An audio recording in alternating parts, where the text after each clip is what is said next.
સવાલ નંબર બીજો શું કહેજો? ભગવાનને કયા ભક્તો સૌથી વધુ પ્રિય છે? આવડે છે? બોલો. જ્ઞાની. વાહ, તાળી પાડો ભાઈ. સરસ. વાંચેલી છે ભગવદ્ ગીતા? ભાઈ હજી એક વાર તાળી પાડો. ભગવદ્ ગીતા વાંચે છે છોકરીઓ? સરસ. હવે મેં અહીંયા છે ને 4 વસ્તુ લખેલી છે, સાંભળજો અને સમજજો. આ બહુ છે ને ડીપ મિનિંગમાં ભગવાન વાત કરે છે. આને સમજજો, કારણ કે આ અધ્યાય બહુ અગત્યનો છે આપણા જીવનમાં, આપણા વિચારોને બદલવા માટે. ભગવાન 4 વસ્તુ કહે છે. તમારી પાસે કેવા, એટલે ભગવાન કહે છે મારી પાસે કેવા કેવા લોકો આવે અને મારી પાસે કેવા કેવા લોકો ન આવે. પહેલા ભગવાન શું કહે છે ખબર? જે રાક્ષસી વૃત્તિ ધરાવે છે, જેના વિચારો એકદમ તુચ્છ છે, ઈ ક્યારે મારી શરણે નહીં આવે. ઈ ક્યારે મારી શરણે નહીં આવે, આવું ભગવાન કહે છે. પછી ભગવાન એમ કહે છે કે મારી શરણે કોણ કોણ આવે છે ખબર તમને? સાંભળજો, અહીંયા જો લખ્યું છે દુખી. પહેલા મારી શરણે દુખી આવે છે, કે જે દુઃખમાં ડૂબેલો છે, જેને સતત ને સતત દુઃખ જ છે કે મારા જીવનમાં આમ થઈ ગયું છે, મારા જીવનમાં ફલાણું ઢીકણું. આવો માણસ મારી શરણે આવે છે પોતાના દુઃખ કેવા, કે હે ભગવાન મારા જીવનમાં આમ થઈ ગયું છે, તમે મને આમ કરી દો. અહીંયાથી ને કેટલા એમણમ મંદિરે જાય આંટો મારવા, ખાલી હાલો આજે આપણે ભગવાનના દર્શન કરવા જાય, ખાલી એમણમ મજા આવી ગઈ એટલે. સરસ. બહુ ઓછાની આંગળી ઊંચી થાય છે, લગભગ 3 થી 4 જણા. એટલે તમે વિચારો આપણે ક્યારે જઈએ? કાં તો રસ્તામાં દેખાઈ જાય ભગવાન તો, કાં તો એક લગ્ન પ્રસંગ આવી ગયા હોય તો, કાં તો એક તહેવાર આવી ગયો હોય તો, કાં તો દુઃખ પડી ગયું હોય તો. બરાબર ને? કોઈ દિવસ ભગવાનના ઘરે આંટો મારવા ગયા એમણમ? એટલે ઉપરના ઘરે નહીં, અહીંયા નીચેના જ ઘરે ગયા આંટો મારવા? એમણમ કાંઈ કામ વગરના. પહેલા આંગળી ઊંચી નહોતા કરતા, હવે છે બધા કરીને હું ધીમે ધીમે કરવા માંડું. હે સરસ. આંગળી નીચે. ચાલો. તો ભગવાન કહે છે કે મારી શરણમાં સૌથી પહેલો માણસ છે ને જે દુઃખી હોય નહીં આવે છે. સમજ પડે છે? પહેલો માણસ કોણ આવે? દુઃખી. બીજો આવે જિજ્ઞાસુ, જેને મને જાણવાની ઈચ્છા છે, મારા આ સ્વરૂપને જાણવાની ઈચ્છા છે, એવો માણસ મારી શરણમાં આવે છે. હવે આપણે જાણવાનું છે 4 માંથી આપણે કોણ છે. આપણે આપણા જીવનની સાથે આની કમ્પેરિઝન કરવાની છે.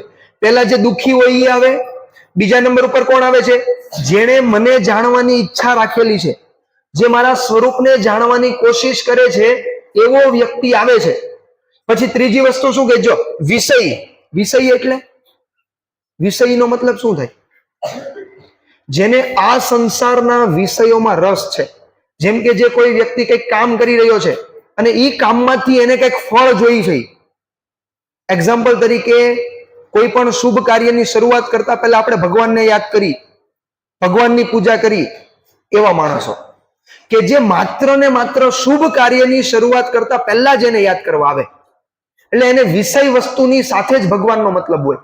જ્યારે એના ઘરમાં કંઈક કામ આવ્યું એટલે પહેલા ભગવાનને લઈને આવો, બીજું કાંઈ નહીં. પછી એને ક્યારે ભગવાન યાદ નથી આવતા. જ્યારે કંઈક સુખનું કામ આવે ત્યારે એને ભગવાન યાદ આવે છે. ચાલો ભાઈ મારે ઉદ્ઘાટન કરવું છે, ભગવાનને લાવો.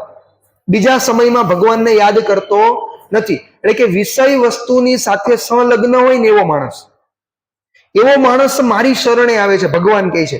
અને ચોથો માણસ છે જ્ઞાની. જ્ઞાની એટલે જેની પાસે જ્ઞાન છે એવું નહીં, જેની પાસે પહેલેથી જ મારા સ્વરૂપનું સંપૂર્ણ જ્ઞાન છે, જે મારા સ્વરૂપને સંપૂર્ણ રીતે પહેલેથી જ જાણે છે, એને જ્ઞાની કહેવાય. આવો વ્યક્તિ મારી શરણે આવે છે. હવે ચારેયમાંથી સર્વશ્રેષ્ઠ ભગવાનને પ્રિય ભક્ત કોણ છે ખબર? જે જ્ઞાની છે ને ઈ. હવે એનું કારણ ભગવાન કહે છે પાછા, એવું નથી કે નથી કહેતા. સૌથી ભગવાનનો પ્રિય ભક્ત જો કોઈ હોય ને તો એ છે જ્ઞાની ભક્ત. કેમ ખબર છે?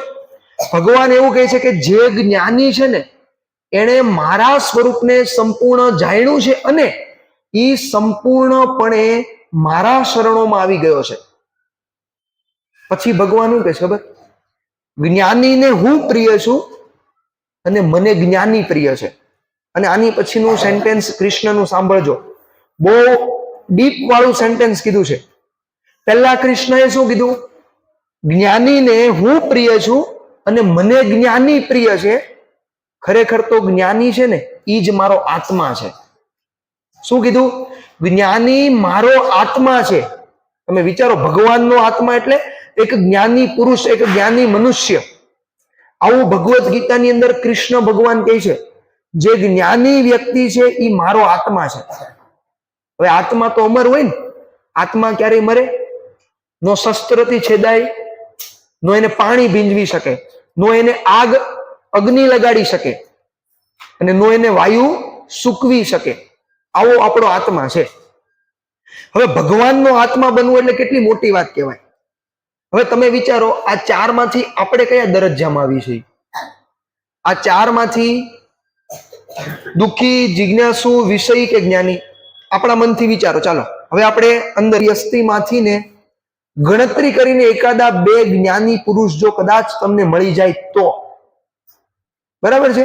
જે સત્પુરુષ છે આપણી પાસે અત્યારમાં, એમાંથી કદાચ આપણને 2-5 વ્યક્તિ જ્ઞાની પુરુષ મળી જાય તો, 13 મણનો તો આડો છે. 13 મણનો તો રસ્તામાં 13 મણનો તો આવે છે. કદાચ મળી જાય તો, એવું છે. એટલે આ દરજ્જા પર છે ને એમણે નથી પહોંચાતું. ભગવાન એક સિક્વન્સ ગોઠવી છે. શું સિક્વન્સ ગોઠવી છે સમજો. તમે આ જન્મમાં સારું કરો છો, ભક્તિ કરો છો, તો આવનારો જન્મ તમને એની કરતા વધારે સત્સંગી કુટુંબ આપે છે. તમે ન્યા ભગવાનની વધારે સારી એવી ભક્તિ કરો છો, વધારે સારા ભગવાનને ભજો છો, તો એની પછીનું તમને જે શરીર મળવાનું છે એ એના કરતા સારી પોઝિશનમાં આપશે ભગવાન, વધારે સત્સંગી ઘરમાં. એમ ધીમે ધીમે ધીમે તમે સ્ટેપ બાય સ્ટેપ ભગવાનના દ્વાર સુધી, એટલે કે ભગવાનના જે ધામ છે ત્યાં સુધી પહોંચી શકો છો. સીધે સીધી તમને એવું લાગે કે એક જ જન્મમાં આપણે બેડા પાર ઉતરી જાય, એવું નથી થતું. એટલે અત્યારમાં અહીંયા બેઠા છો એનો મતલબ એવો તો 100% હું માનું છું. હું મારી જાતને એવું માનું છું કે આની આગળ ગમે ત્યાં થોડીક ભક્તિ કરી હતી મેં, અને આપણે બધાએ, બરાબર છે ને, તો જ અહીંયા બેસાડ્યા હોય, નકર ન બેસાડે. આની આગળ ક્યાંક થોડીક એવી ભક્તિ આપણે તો કરી જ થી, એટલે થોડુંક સારું પરિવારને, સારું કુટુંબને, સારી આવી રીતની વસ્તુ ભગવાને આપી. નકર નો જ આપત. સમજ પડે છે શું કહું છું? ઓકે. તો હવે આપણે સમજવાનું છે કે આ ચારમાંથી હું શું બની શકું, મારે કયા દરજ્જામાં જવાય. કાલે એક વખત અમારી ચર્ચા થતી હતી. કોની સાથે ચર્ચા થતી હતી મને એક્ઝેક્ટલી યાદ નથી વ્યક્તિ કોણ હતું, પણ કાલે જ મારી ચર્ચા થઈ. એને શું કીધું ખબર? આ જે દુનિયા છે ને, આ દુનિયા કોણ છે ખબર? બહુ મસ્તની વાત હતી, આમ ઉતરી ગઈ અંદર મનમાં. આ દુનિયા શું છે ખબર? કોઈને ખબર છે દુનિયા શું છે? આ દુનિયા એટલે આપણું શરીર. આ દુનિયા એટલે આપણું શરીર. અહીંયા જે છે ને એ આની અંદર નાખ્યું છે ભગવાને. બેઠી જ વસ્તુ એ હમણાં જોયું ને, પંચતત્વની દુનિયા અને પંચતત્વનું શરીર. ખરેખર આ ઈ જ છે. પણ તમે આને જાણવાનો પ્રયાસ કરો તો ને. આપણે એને જાણવાનો જ પ્રયાસ જો નથી કરવાના તો કોઈ મિનિંગ જ નથી. પછી તો બધી મિનિંગલેસ વાત થઈ ગઈ. આપણને બાહ્ય વિષયોની અંદર બહુ રુચિ છે, બહુ રસ છે, પણ એને તમે એક વખત આમાં નાખો તો મેળ આવે ને. આમાં તમે નાખો જ નહીં તો ખબર પડે શું કહેવાનો મતલબ છે.